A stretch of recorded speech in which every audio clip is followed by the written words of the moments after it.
stadium-shaking anthems to intimate confessions that made millions feel less alone, these 13 songs didn't just climb charts, they carved themselves into the soul of a generation and refused to let go.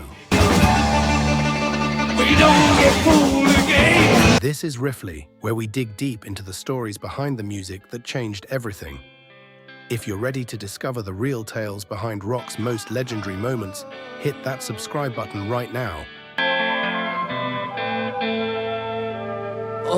Because today, we're counting down 13 unforgettable tracks from the 70s. Songs that still echo through time, reminding us why this decade remains untouchable. Let's drop the needle and dive in. If the stars are all closed with Number 13, Dream On. Aerosmith, 1973. Dream On almost never happened. Steven Tyler wrote this power ballad when he was just 16 years old, sitting at his father's Steinway piano in their Yonkers, New York apartment. His dad, a classical musician, had drilled scales into young Steven's head, but what came out that day was pure rock soul. Recorded in just one take at Intermedia Studios in Boston during 1972, the track initially flopped when Columbia Records released it in 1973. Radio programmers didn't know what to make of a rock song built around a piano, featuring a singer who could hit notes that seemed impossible. But fate intervened in 1975 when a concert promoter in Cleveland started playing it relentlessly on local radio. Listeners went crazy, requests flooded in, and Columbia re-released the single nationwide. This time, it skyrocketed to number 6 on the Billboard Hot 100. The song's message about cherishing dreams before time runs out resonated across generations. Tyler's vocals soar from whisper-soft verses to that spine-tingling scream that became his signature, proving vulnerability and power aren't opposites. Dream On became Aerosmith's first major hit and launched them into superstardom. Even today, Tyler still performs it live, his voice hitting those impossible notes decade after decade, reminding us why this song remains eternal. Number 12, Smoke on the Water. Deep Purple, 1972. The most famous guitar riff in rock history was born from disaster, written in a half-empty hotel while smoke literally rose over Lake Geneva. December 4, 1971, Deep Purple had traveled to Montreux, Switzerland to record at a casino using the Rolling Stones' mobile studio. During a Frank Zappa concert that same night, someone in the crowd fired a flare gun into the venue's rattan ceiling. Within minutes, the entire Montreux casino was engulfed in flames. The band watched from across the lake as black smoke billowed over the water, destroying their recording plans completely.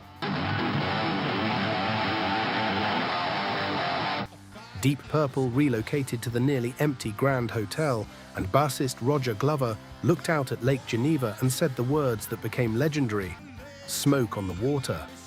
Guitarist Ritchie Blackmore had been experimenting with a 4-note riff for weeks, and that night, inspiration struck.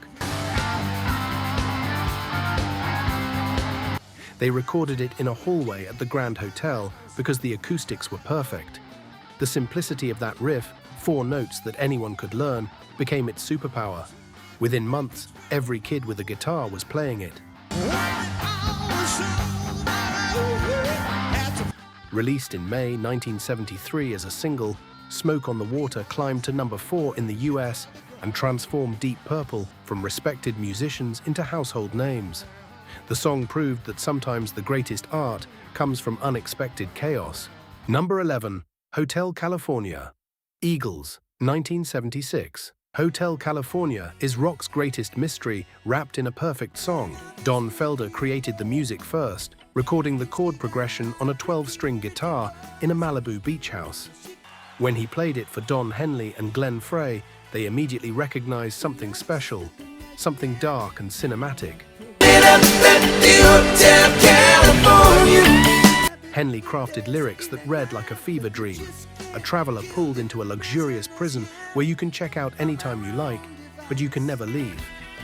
Was it about drug addiction, the music industry, or the death of the American dream?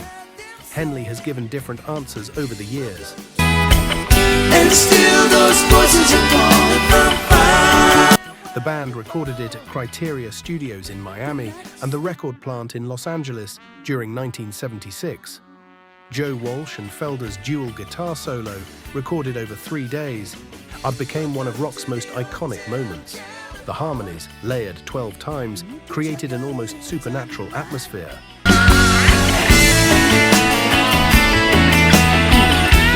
Released in February 1977, Hotel California shot to #1 and stayed there.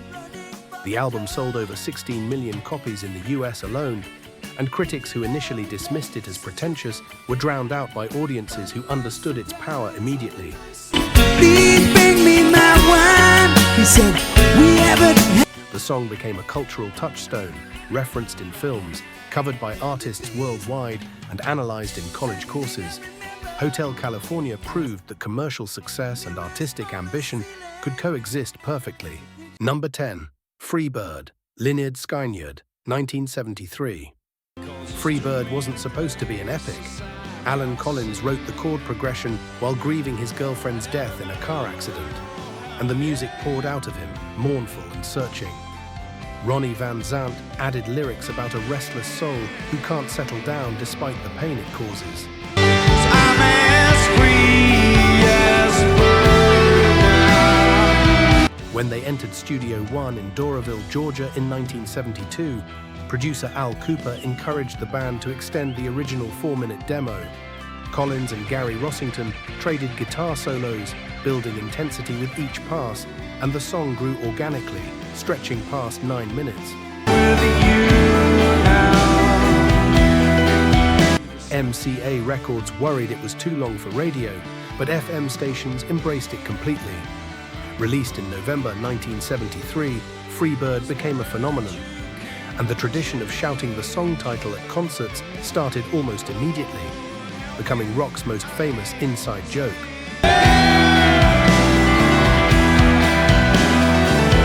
Tragically, the song took on deeper meaning after the 1977 plane crash that killed Van Zant, Steve Gaines, and Cassie Gaines. Every Lynyrd Skynyrd concert since has ended with Freebird, often with footage of Ronnie Van Zant projected behind the stage. It became a memorial, a celebration, and a testament to the power of letting a song breathe and become what it needs to be. Freebird proved that sometimes the greatest moments in music happen when you stop watching the clock. Number 9. Bohemian Rhapsody, Queen, 1975. Bohemian Rhapsody broke every rule and became the most ambitious recording in rock history. Freddie Mercury wrote the song in fragments over several years, piecing together an operatic suite that had no chorus, shifted through completely different sections, and ran nearly 6 minutes long.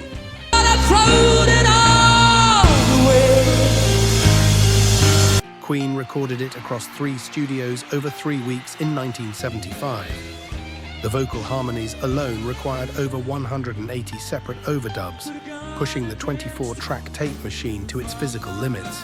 The tape became so worn from overdubs, it was literally transparent in places.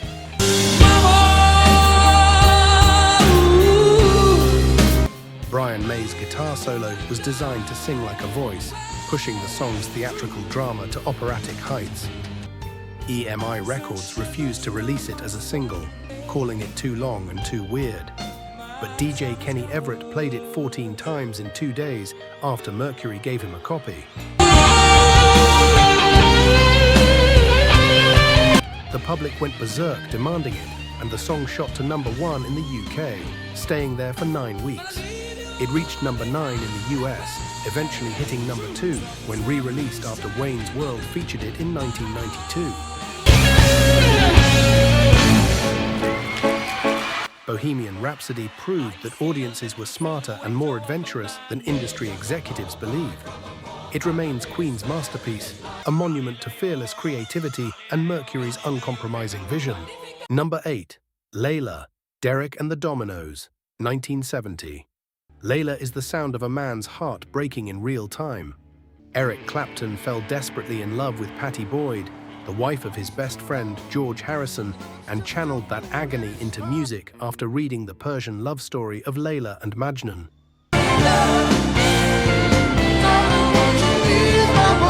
Recording sessions at Criteria Studios in Miami during August 1970 were intense.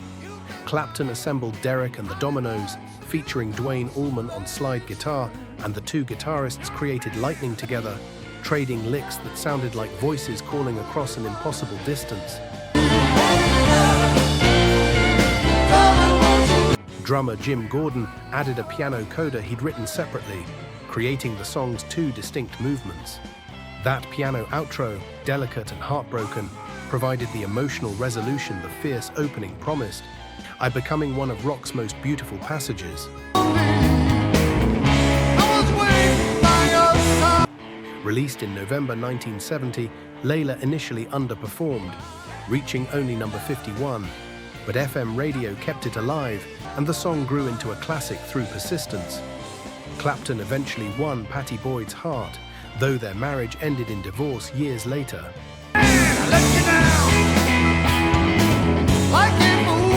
The original remains definitive, capturing the raw desperation of wanting someone you can't have. Layla proved that the best rock music comes from real pain, transformed into art through talent and truth. Number 7. Paranoid, Black Sabbath, 1970. Paranoid, the song that defined heavy metal, was almost an afterthought. The band had finished recording their second album at Regent Sound Studios in London during June 1970, but the label said they needed one more track to complete the LP.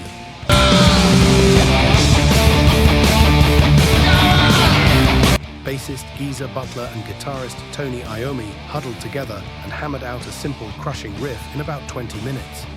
Butler wrote lyrics about depression and mental anguish, and Ozzy Osbourne delivered them with manic energy. The entire song was written, arranged, and recorded in a single afternoon.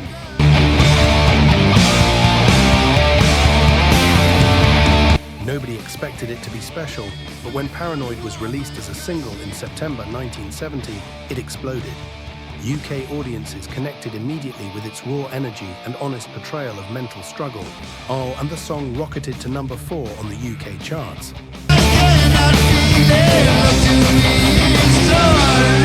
It was so successful the band retitled the entire album Paranoid instead of its original name, War Pigs.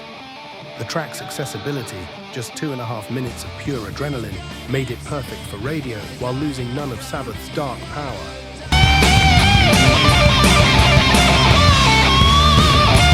Paranoid remains a staple of rock radio and has been covered by everyone from punk bands to metal legends. It proved that sometimes the best songs arrive when you stop overthinking and just let the music pour out raw and real. Number 6. Won't Get Fooled Again. The WHO, 1971. Won't Get Fooled Again is 8.5 minutes of pure revolution. Pete Townshend wrote it during 1970 as a cynical response to political movements, having become disillusioned, watching new revolutions repeat the same patterns of corruption they'd fought against. We don't get fooled again. The song's foundation was groundbreaking. Townshend programmed an ARP-2500 synthesizer, feeding it through filters to create that iconic looping pattern. He then built the entire track around it, layering guitars and Keith Moon's explosive drumming on top.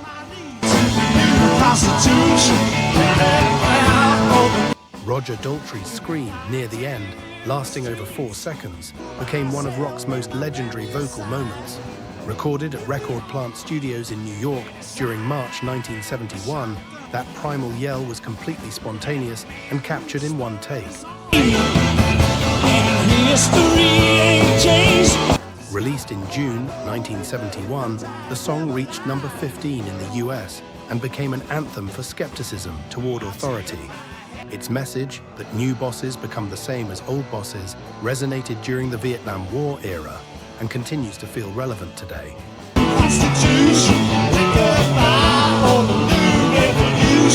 Won't Get Fooled Again proved The Who could combine technical innovation with raw emotional power. It remains a concert staple and stands as one of the most powerful protest songs ever recorded. Number 5. Stairway to Heaven. Led Zeppelin, 1971. Stairway to Heaven is more than a song, it's a rock milestone. The song took shape in 1970 when guitarist Jimmy Page and vocalist Robert Plant retreated to Bron-yr Aur, a quiet Welsh cottage. Page laid out the evolving musical framework, while Plant wrote the lyrics almost unconsciously. Your head is humming out, it won't go. Recording began in December 1970 and ran through February 1971 at Island Studios in London and Headley Grange in Hampshire.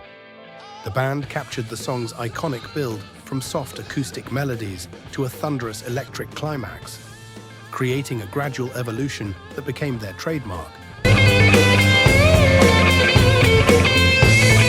Lyrically, the song is rich with symbolism, with themes of materialism, choice, and spiritual uncertainty unfolding through cryptic phrases. Plant admits the meaning changes for him over time, and that ambiguity became part of its lasting appeal. And the forests will echo. Despite never being officially released as a single in the US, it became one of the most requested songs in FM radio history. By 2000, it had aired over 3 million times and sold over 1 million copies of sheet music. Stairway to Heaven remains a powerful artistic statement. It's a sonic journey, part myth and part meditation, still guiding listeners to reflect, wonder, and climb their own stairway decades after its creation. Number 4. American Pie, Don McLean, 1971. American Pie isn't just a song, it's a sweeping musical reflection on the soul of a generation. Don McLean drew inspiration from his childhood memory of delivering newspapers the morning after the tragic 1959 plane crash that killed Buddy Holly, Richie Valens, and the Big Bopper. Did you write the book? McLean called it The Day the Music Died, and he built an 8-minute epic tracing America's cultural evolution from the late 1950s through the end of the 1960s. The lyrics are poetic and cryptic, referencing everything from Bob Dylan to the Rolling Stones to the Beatles. Now do you believe in rock and roll? Recorded in 1971, the song became a global sensation, topping charts around the world. It reached number 1 on the Billboard Hot 100 and later earned a place in the National Recording Registry for its cultural significance. In 2000, Madonna revived American Pie with a dance pop cover that Don McLean called A Gift from a Goddess. Her version introduced the song to a new generation, though purists remained loyal to the original. That's not how it used to be. 50 years on, American Pie remains one of the most analyzed and beloved songs of the 20th century. It's a lyrical time capsule capturing the loss of innocence, the power of music, and a nation's search for meaning. Number 3. Imagine, John Lennon, 1971. Imagine is more than a song, it's a lasting anthem that dares to dream of a world joined in peace. Released in 1971 as the title track of his second solo album, the song quickly became a global symbol of hope and shared humanity. All the people. The song's roots trace back to Yoko Ono's conceptual art, especially her 1964 book, Grapefruit. Lennon later admitted that much of the song's meaning came from Ono's ideas, though she wasn't initially credited as a co-writer.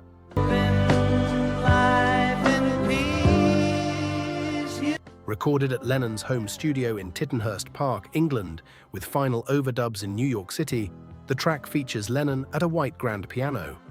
The simplicity of the arrangement lets the message shine through with crystal clarity. All the people. The music video shows Lennon in an all-white room as Ono opens the curtains, gradually filling the space with light, a moving metaphor for hope and awakening. After Lennon's tragic death in 1980, tributes poured in from artists worldwide.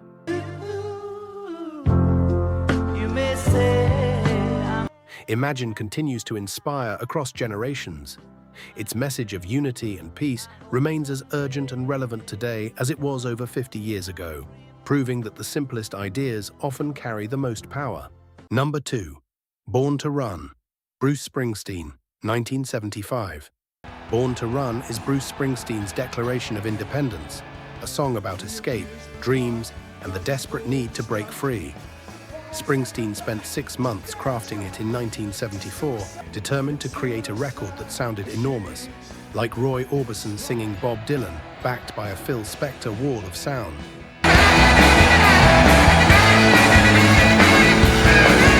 Recording at 914 Sound Studios in Blauvelt, New York was agonizing.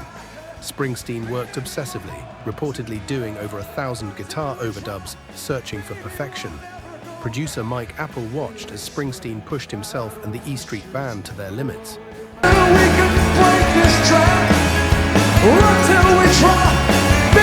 The final version layers saxophone, glockenspiel, strings, and multiple guitars into a thunderous celebration of youth and possibility. Our Clarence Clemons saxophone solo soars like a voice of hope cutting through the darkness, while Springsteen's vocals pour out with raw desperation.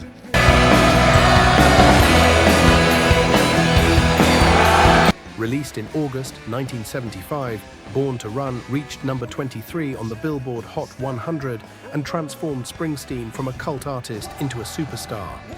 The album of the same name went on to sell 6 million copies in the US alone.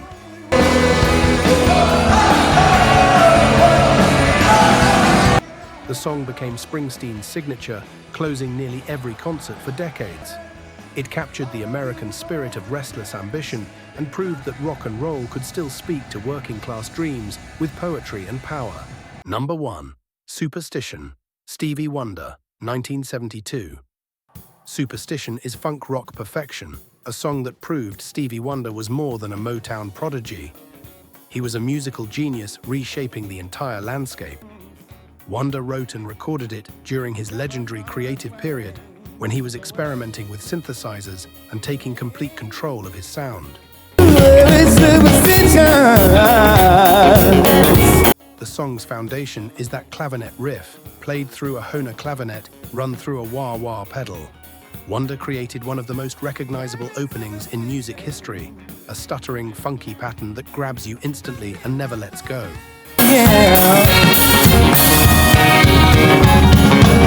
Recorded at Electric Lady Studios in New York City in 1972, Wonder played nearly every instrument himself, including drums, clavinet, and synthesizers. His vocal performance balances smooth melody with rhythmic intensity, a warning about the dangers of believing in superstitions while making you dance.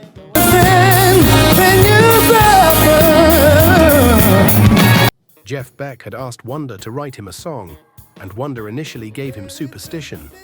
But Motown convinced Wonder to release his own version first, and it became a massive hit, reaching number 1 on the Billboard Hot 100 in January 1973.